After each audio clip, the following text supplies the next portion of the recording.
How are piano chords formed? Hi, I'm April from Piano Lessons Info here to answer this question today.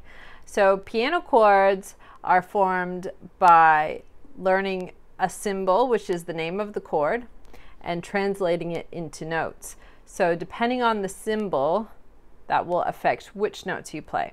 If you have just a symbol that is a letter name, it's a type of chord called a major chord, and you build that chord. So C chord, just the letter name, you build that chord from the C, and if you know a scale,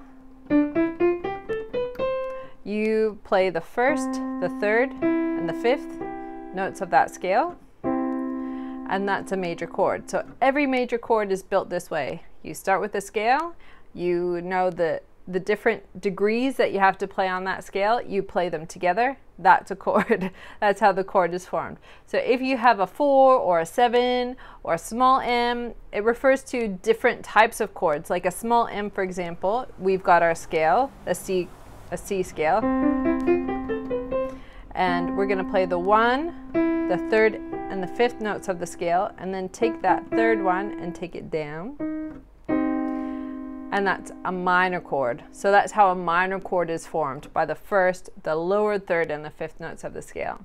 So you don't necessarily have to know all of this theory in order to start playing chords. You can just learn the notes.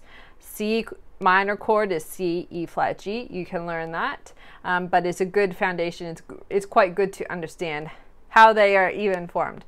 So that's your answer to this question.